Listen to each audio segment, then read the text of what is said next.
Hello students, welcome back to this class. My name is Priyadarshi Kumar. Today we are going to start unit and dimension. Unit and dimension में सबसे पहले हमें क्या पढ़ना है? सबसे पहले हमें पढ़ना है फिजिकल क्वांटिटी, फिर पढ़ना है टाइप्स ऑफ फिजिकल क्वांटिटी। तो सबसे पहले हम ये जानेंगे कि फिजिकल क्वांटिटी क्या होता है। तो फिजिकल क्वांटिटी ऐसा क्वांटिटी जिसको हम मेजर कर सकते हैं। A quantity which can be measured is known as physical quantity. जैसे कि ये मार्कर है, अगर इस मार्कर को अगर हम मेजर कर सके, अगर हम इस मार्कर को मेजर कर सके हम बोल सकते हैं कि ये कैसा क्वांटिटी है, फिजिकल क्वांटिटी है। तो सबसे पहले हम डिफिनेशन देखेंगे कि फिजिकल क्वांटिटी का डिफिनेशन क्या होता है। तो फिजिकल क्वांटिटी का डिफिनेशन हम लिख सकते हैं कि any characteristics which can be measured is known as physical quantity. तो चलो एक डिफिनेशन लिख लेते हैं फिजिकल क्वांटिटी का।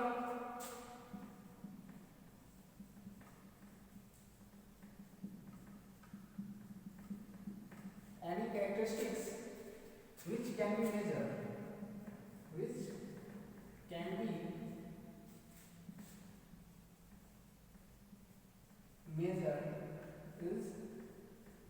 known as physical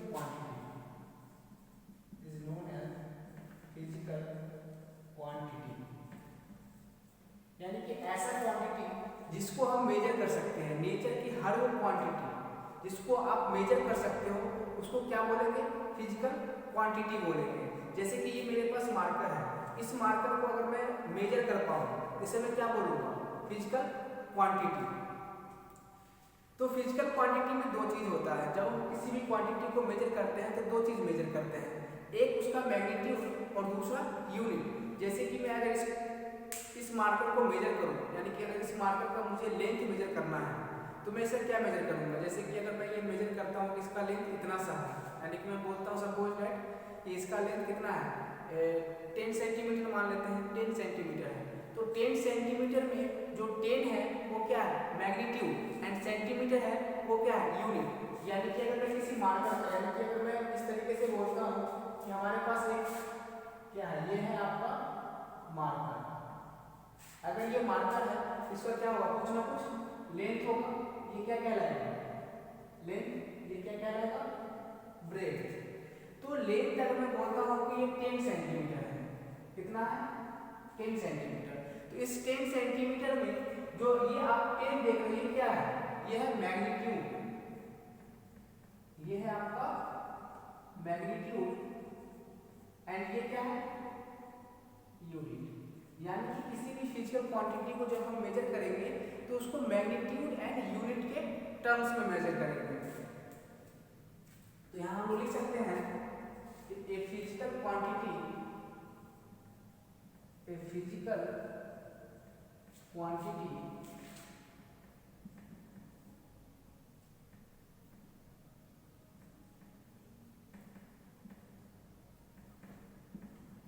can be written in terms of magnitude and unit। तो फिजिकल क्वांटिटी मान लो कोई मेरा Q है, एक फिजिकल क्वांटिटी। इस फिजिकल क्वांटिटी में दो चीज होगा, एक इसका मैग्नीट्यूड होगा और दूसरा क्या होगा, यूनिट। इसको हम लिख सकते हैं n इंटू U के टर्म्स पे। यहाँ पे आपका Q क्या है, फिजिकल क्वांटिटी, एंड n क्या है, n है आपका मैग्नीट्यूड, n क्या है, मैग्नीट्यूड, एंड U क्या है, U है आपका यूनिट। तो अगर आप ध्यान से देखो तो जिस क्वांटिटी, किसी भी क्वांटिटी को अगर हम मेजर कर रहे हैं वो कैसा है, फिजिकल क्वांटिटी है। तो जिस चीज को हम मेजर कर रहे हैं वो क्या रहेगा, हमेशा कांस्टेंट रहेगा। तो मैं यहाँ पे बोल सकता हूँ कि जिस फिजिकल क्वांटिटी को मैं मेजर कर रहा हूँ, यानी कि कुछ भी मेजर कर रहा हूँ, लेंथ हो, ब्रेथ हो, या जो भी चीज मैं मेजर करूंगा वो क्या होगा, कांस्टेंट होगा। यानी कि मैं यहाँ पे लिख सकता हूँ Q equal to NU equal to constant. यानी कि अगर मैं इस मार्कर का लेंथ एक बार मेजर कर लेता हूँ और इसका लेंथ कितना है, 10 सेंटीमीटर, तो ये हमेशा के लिए क्या रहेगा, 10 सेंटीमीटर ही रहेगा, इसका लेंथ चेंज नहीं होगा जब तक कि मैं मार्कर चेंज ना करूँ। अगर मैं इस पर्टिकुलर मार्कर की बात करूँ तो आज से 1 साल पहले भी इसका लेंथ 10 सेंटीमीटर रहेगा, अभी भी 10 सेंटीमीटर है, और 1 साल बाद में इसका लेंथ कितना रहेगा 10 सेंटीमीटर। मैं बोल सकता हूँ कि जो फिजिकल क्वांटिटी जो मैंने मेजर किया है वो क्या रहेगा, कांस्टेंट रहेगा। तो अगर कांस्टेंट रहेगा तो आप यहाँ ध्यान से देखो, इस चीज को लिख सकते हो n1u1 equal to n2u2, n1u1 equal to n2u2, और अगर ध्यान से देखो तो आप यहाँ लिख सकते हो n1 bye n2 equal to u2 bye u1। अगर आप मैग्नीट्यूड का रेशियो लो, किसी दो क्वांटिटी का मैग्नीट्यूड का रेशियो लो और उसका क्या लो, यूनिट का रेशियो लो, तो दोनों क्या होगा, बराबर। मेरा समझाने का मतलब यहाँ पे ये है कि किसी भी क्वांटिटी का अगर हम किसी भी क्वांटिटी को मेजर करते हैं, जैसे कि सपोज इसका मैंने क्या मेजर किया, लेंथ मेजर किया, लेंथ कितना है इसका 10 सेंटीमीटर। तो अगर ध्यान से देखो इस वाले में n कितना है 10 और u क्या है सेंटीमीटर। तो इस कंक्लूजन से मैं बोल सकता हूँ कि जो n होगा आपका वो क्या होगा, इनवर्सली प्रोपोर्शनल टू u होगा। यानी कि जिस फिजिकल क्वांटिटी का यूनिट बड़ा होगा उसका मैग्नीट्यूड क्या होगा, कम होगा, या जिस फिजिकल क्वांटिटी का यूनिट छोटा होगा उसका मैग्नीट्यूड बड़ा होगा। ध्यान से देखो यहाँ पे, ध्यान से आप लोग देखो, मैंने क्या बोला कि जो मैग्नीट्यूड होगा वो क्या होता है, इनवर्सली प्रोपोर्शनल टू यूनिट होता है। एक एग्जांपल ले लेते हैं, एक हमारे पास फिजिकल क्वांटिटी है मार्कर, जिसका मुझे क्या मेजर करना है, लेंथ मेजर करना है। तो मैं बोलता हूँ कि n इक्वल टू मेरे पास क्या है 10 सेंटीमीटर। ये सेंटीमीटर क्या है, यूनिट, इसको हम लोग किससे रिप्रेजेंट करेंगे, u से, और ये 10 क्या है मैग्नीट्यूड, इसको हम लोग n से रिप्रेजेंट करेंगे। ओके, अब मैं ये बोल रहा हूँ कि ऐसा कोई भी फिजिकल क्वांटिटी जिसका यूनिट क्या होगा, छोटा, छोटा मतलब कि यूनिट अगर स्मॉलर है तो मैग्नीट्यूड क्या है, बिगर। जैसे कि देखो इसी मार्कर का लेंथ मैंने किसमें बोला, सेंटीमीटर में। अगर मैं बोलूँ इस मार्कर का लेंथ मिलीमीटर में कितना होगा, मिलीमीटर में कितना होगा, तो क्या लिखोगे, इसी 10 सेंटीमीटर के मार्कर को अगर मिलीमीटर में लिखना हो तो हम लोग क्या लिखेंगे, ये हो जाएगा आपका 10 सेंटीमीटर, और इसको मिलीमीटर में कन्वर्ट करना है तो आपको पता होगा कि 1 mm कितना होता है, ये होता है 10 टू द पावर -3 मीटर के। तो इसको लिख सकते हो 1 mm equal to 10 to the power -1 centimetre. यानी कि 1 millimetre 10 to the power -3 metre के बराबर होता है, और 1 mm 10 to the power -1 centimetre के बराबर होता है। तो यहाँ पे जो 10 सेंटीमीटर है इसको अगर mm में लिखना हो तो क्या करना पड़ेगा, 10 इंटू 1 सेंटीमीटर इक्वल टू क्या हो जाएगा, यहाँ से देखो 1 सेंटीमीटर निकालोगे तो क्या हो जाएगा 10 mm। इसको क्या करेंगे, 10 mm से मल्टीप्लाई कर दो तो कितना हो गया 100 mm। अब आप इस इक्वेशन नंबर सेकेंड और इक्वेशन नंबर फर्स्ट को ध्यान से देखो, तो इक्वेशन नंबर फर्स्ट में जो यूनिट है लेंथ का वो बड़ा है, और इक्वेशन नंबर सेकेंड में जो यूनिट है लेंथ का वो छोटा है। आपको पता है कि mm क्या होता है, छोटा, और सेंटीमीटर बड़ा। तो अगर आप यूनिट बड़ा रखोगे तो उसका मैग्नीट्यूड क्या आएगा, छोटा। यहाँ पे देखो 10 जो है आपका वो 100 से क्या है, छोटा है। तो 10 अगर 100 से छोटा है तो मैं ये बोल सकता हूँ कि किसी भी फिजिकल क्वांटिटी का अगर मैं यूनिट बढ़ा रहा हूँ, यूनिट मतलब कि जिस चीज में आपको इसको मेजर करते हो, सेंटीमीटर में, मीटर में, mm में या माइक्रोमीटर में, तो जितना छोटा यूनिट आप लोगे उतना ही उसका बड़ा मैग्नीट्यूड होगा। यानी कि एक मार्कर का लेंथ मैंने कितना मेजर किया 10 सेंटीमीटर, तो जब सेंटीमीटर में मेजर कर रहा हूँ इसको तो मैग्नीट्यूड कितना आ रहा है 10। लेकिन इसी मार्कर के लेंथ को जब मैं मिलीमीटर में मेजर कर रहा हूँ तो मैग्नीट्यूड कितना आ रहा है 100। तो आपको याद ये रखना है कि किसी भी फिजिकल क्वांटिटी का जो मैग्नीट्यूड होता है वो इनवर्सली प्रोपोर्शनल टू यूनिट होता है। जितना बड़ा आप यूनिट लोगे उतना छोटा मैग्नीट्यूड आएगा, और जितना छोटा यूनिट लोगे उतना ही बड़ा मैग्नीट्यूड आएगा। तो आपको ये याद रखना है कि फिजिकल क्वांटिटी क्या होता है। तो फिजिकल क्वांटिटी हम लोग बोल सकते हैं कि any characteristics which can be measured, यानी कि ऐसा कैरेक्टरिस्टिक्स जिसको हम मेजर कर सके, उसको क्या बोलेंगे, फिजिकल क्वांटिटी बोलेंगे। और फिजिकल क्वांटिटी को हम लोग लिख सकते हैं मैग्नीट्यूड एंड यूनिट के टर्म्स में। तो Q इक्वल टू क्या हो जाएगा, N इंटू यू, और ये हमेशा क्या रहेगा, कांस्टेंट। तो Q equal to N U equal to क्या बोल सकते हैं हम लोग, ये हमेशा क्या रहेगा, कांस्टेंट। अगर N यू कांस्टेंट है तो हम लोग लिख सकते हैं कि N1 U1 कितना हो जाएगा, N2 U2 के बराबर। तो यहाँ से मैग्नीट्यूड का रेशियो ले लो, यूनिट का रेशियो आ जाएगा। यहाँ से हमारे पास एक रिलेशन आ गया कि मैग्नीट्यूड जो होगा वो इनवर्सली प्रोपोर्शनल टू यूनिट होगा। अब यहाँ से मैंने आपको एग्जांपल भी समझा दिया किस तरीके से होगा। तो आई होप ये टॉपिक आपको फिजिकल क्वांटिटी क्या होता है ये आपको क्लियर हो चुका होगा। अब हम लोग नेक्स्ट टॉपिक पे बढ़ते हैं कि फिजिकल क्वांटिटी कितने टाइप्स के होते हैं, ठीक है।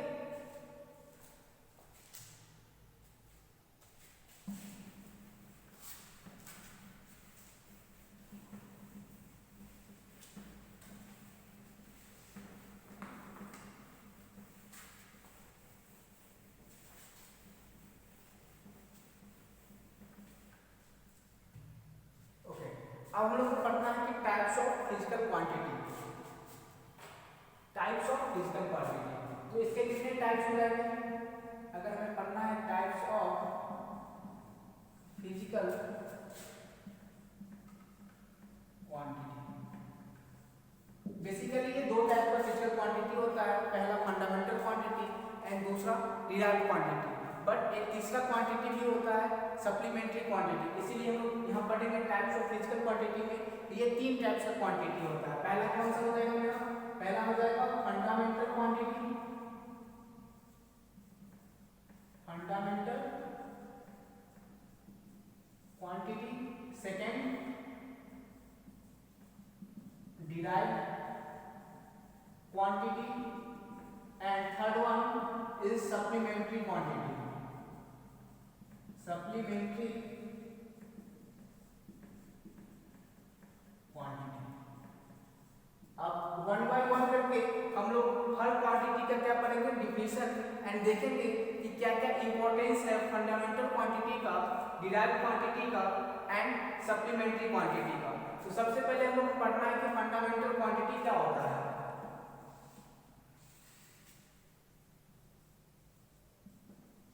फंडामेंटल क्वांटिटी, फंडामेंटल क्वांटिटी, तो ये fundamental quantity, derived quantity and supplementary quantity किसका टाइप है, फिजिकल क्वांटिटी का।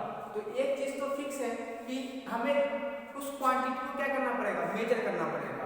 अगर वो क्वांटिटी मेजर हो सकता है, अगर किसी क्वांटिटी को मेजर कर सकते हैं तब जाकर उसे क्या बोलेंगे, फिजिकल क्वांटिटी। तो यानी कि फंडामेंटल क्वांटिटी को भी मुझे क्या करना पड़ेगा, मेजर करना पड़ेगा।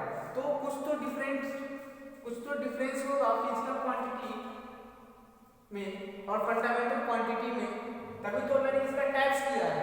तो डिफरेंट ये है, यहाँ पे डिफरेंस ये है कि फंडामेंटल क्वांटिटी ऐसा क्वांटिटी होगा जिसको आप इंडिपेंडेंटली मेजर कर सकते हो, यानी कि आपको किसी दूसरे अदर क्वांटिटी का हेल्प लेने की जरूरत नहीं है। यानी कि मैं बोलूँ कि आपको किसी भी ऑब्जेक्ट का लेंथ मेजर करना है, तो लेंथ मेजर करने के लिए आपको किसी दूसरे क्वांटिटी का हेल्प नहीं लेना पड़ता है। लेकिन अगर मैं बोलूँ कि आपको किसी ऐसा क्वांटिटी है जिसका एरिया मेजर करना है, तो अगर मुझे एरिया मेजर करना पड़े तो मुझे हेल्प लेना पड़ता है किसका, लेंथ एंड ब्रेड्थ का। तो यहाँ पे एरिया कैसा हो जाएगा, डिराइव्ड क्वांटिटी, लेकिन लेंथ और ब्रेड्थ कैसा हो जाएगा, फंडामेंटल क्वांटिटी। यानी कि ऐसा क्वांटिटी जिसको हम इंडिपेंडेंटली मेजर कर सके उसको क्या बोलेंगे, फंडामेंटल क्वांटिटी। तो चलो डिफिनेशन लिख लेते हैं। एक क्वांटिटी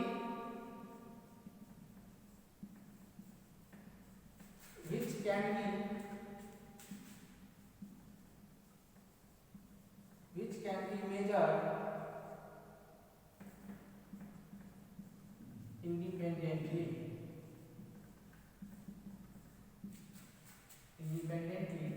is called as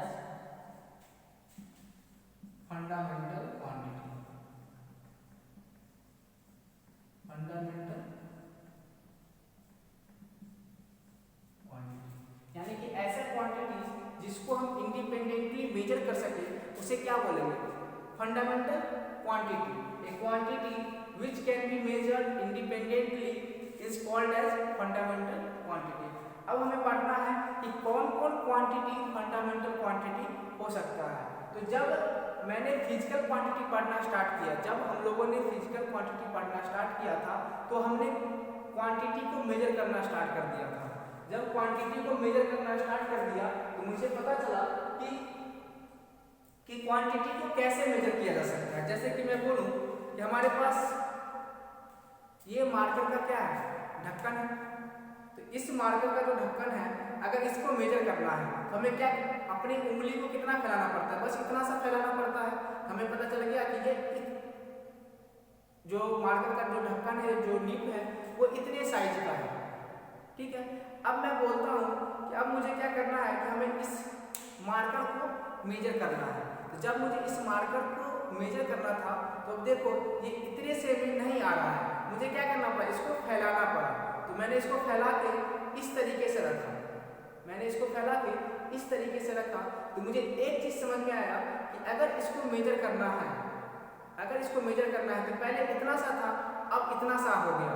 यानी कि इसका जो लेंथ है, जो इसका शेप है, वो क्या हो रहा है, चेंज हो रहा है। तो मैंने इसका नाम दिया लेंथ। यानी कि जब ये इतने से मेजर हो जा रहा था, मैंने क्या बोला, जब मुझे इस ढक्कन को मेजर करना है तो मैंने क्या बोला कि ये इतना सा में मेजर हो गया। तो मैंने बोला कि चलो ये कितना है, तो मैंने बोला कि ये इतना है।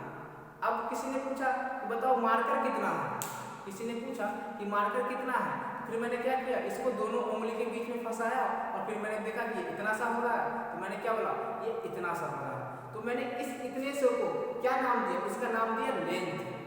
जब डिफरेंट क्वांटिटी को मैं इस उंगली, दो उंगली की हेल्प से जब मेजर करना स्टार्ट किया तो कोई क्वांटिटी इतने से में आ गया, कोई क्वांटिटी इतना सा में आया।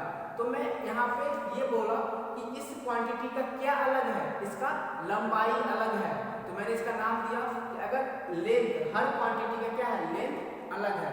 तो सबसे पहला फंडामेंटल क्वांटिटी जो हमने पढ़ा है, हम लोगों ने पढ़ा है, वो क्या था, लेंथ था। तो सबसे पहला फंडामेंटल क्वांटिटी क्या हो गया मेरा, लेंथ। और इसको हम लोग मेजर किस में कर सकते हैं, इसको मेजर कर सकते हो सेंटीमीटर में, मीटर में, मिलीमीटर में, किसी भी क्वांटिटी में, किसी भी यूनिट में इसको मेजर कर सकते हो। बेसिकली हमें ये पता होना चाहिए कि ये चीज है क्या। तो ये चीज क्या है, सबसे पहला फंडामेंटल क्वांटिटी क्या है, लेंथ है। अब आते हैं दूसरे फंडामेंटल क्वांटिटी, मास पे। जब दूसरे फंडामेंटल क्वांटिटी मेरा क्या है, दूसरा है मास। लिख देता हूं मैं पहले, फिर मैं एक्सप्लेन करता हूं कि किस तरीके से हमें पता चला कि मास का भी जरूरत है। जब हमारे पास पहला फंडामेंटल क्वांटिटी पता चला मुझे कि पहला फंडामेंटल क्वांटिटी लेंथ है, तो मैंने हर चीज को लेंथ में मेजर करना स्टार्ट कर दिया, हर चीजों को लेंथ में मेजर करना स्टार्ट कर दिया। इसका भी मैंने बोला कि इसका लेंथ 10 सेंटीमीटर है, तो ये क्या है, अलग क्वांटिटी है। इसका लेंथ 2 सेंटीमीटर है, तो ये एक अलग क्वांटिटी है। फिर मैंने एक दूसरा क्वांटिटी लिया, जैसे कि मैंने ये क्वांटिटी लिया। तो अब मैंने क्या किया, इसका भी लेंथ मेजर किया, दो उंगली के बीच में रख दिया और फिर मैं देख के बोला कि चलो इसका लेंथ इतना है। टोटल यहाँ से लेके इस पॉइंट से लेके इस पॉइंट तक का मेजर करना है, तो मैंने बोला कि इसका लेंथ इतना है। तो लेंथ मेजर करने हम लोगों को आ गया था, लेकिन प्रॉब्लम ये था कि जब इस ऑब्जेक्ट को मैं अपने हाथ पे रखता था, इसका भी लेंथ कितना है, 10 सेंटीमीटर, और इस मार्कर का भी लेंथ कितना है, 10 सेंटीमीटर। तो जब मैं इसको अपने हाथ पे रखता था तो ये मेरे हाथ को ज़्यादा दबाता था, लेकिन जब मैं इस मार्कर को अपने हाथ पे रखता हूँ तो ये मेरे हाथ को कम दबाता है। यहाँ पे नोटिस ये चीज़ करना है कि दोनों का लेंथ सेम है, दोनों का लेंथ सेम है। तो कौन सा ऐसा कैरेक्टरिस्टिक्स था जो अलग है, जिसके वजह से ये मेरे हाथ को कम दबाता है और ये मेरे हाथ को ज़्यादा दबाता है। तो मैंने उस कैरेक्टरिस्टिक्स का नाम क्या दिया, मास। तब यहाँ पे क्या पता चला कि लेंथ से सिर्फ आप क्वांटिटी को मेजर नहीं कर सकते हो, आपको कोई दूसरा क्वांटिटी भी ढूंढना पड़ेगा जिससे आप क्वांटिटी को कैरेक्टराइज कर सको। तो दूसरा क्वांटिटी मेरा क्या आ गया, मास आ गया। इसी तरीके से 7 फंडामेंटल क्वांटिटी को मैं साइंटिस्ट ने खोजा। तो सबसे सेकेंड क्या था, मास। थर्ड आपका क्या है, टाइम। फिर फोर्थ आपका है टेम्परेचर।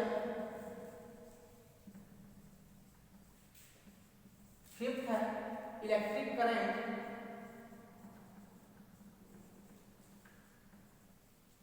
एंड सिक्स्थ है amount of substance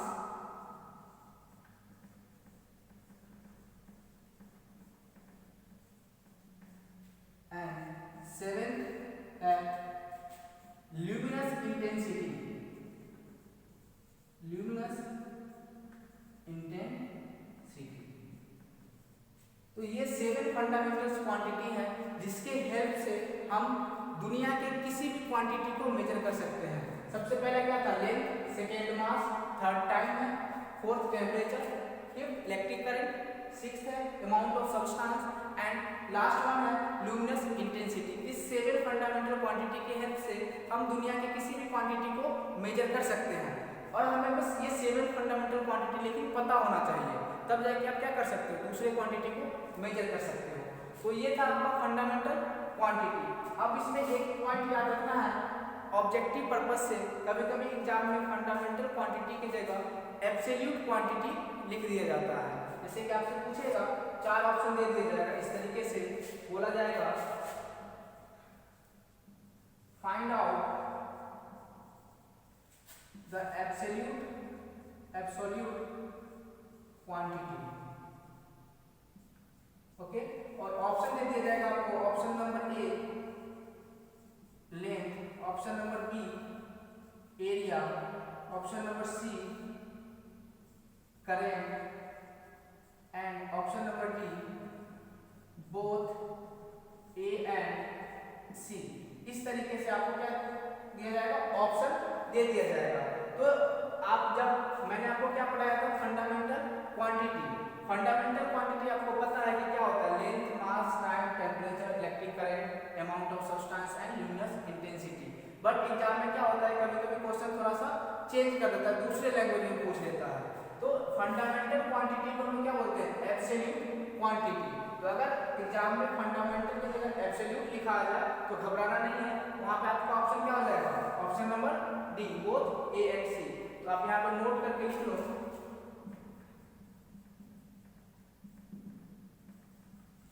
fundamental quantity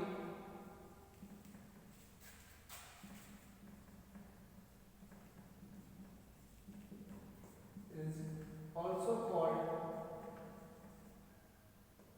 as absolute quantity। यानी कि आपको याद रखना है कि फंडामेंटल क्वांटिटी को हम लोग एब्सोल्यूट क्वांटिटी भी कहते हैं।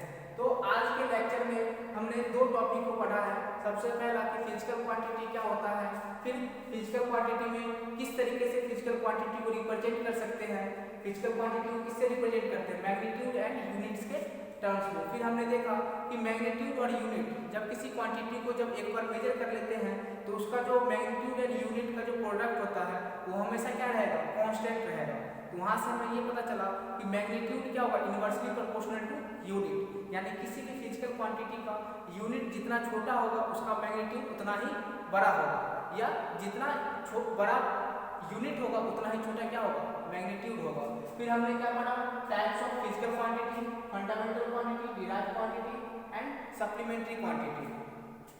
एंड उसके बाद हमने क्या पढ़ा, फंडामेंटल क्वांटिटी क्या होता है, 7 फंडामेंटल क्वांटिटी हमने पढ़ाई किया है। तो आज के लेक्चर में बस इतना ही। नेक्स्ट लेक्चर में हम लोग derived quantity and supplementary quantity करेंगे। Okay, thank you.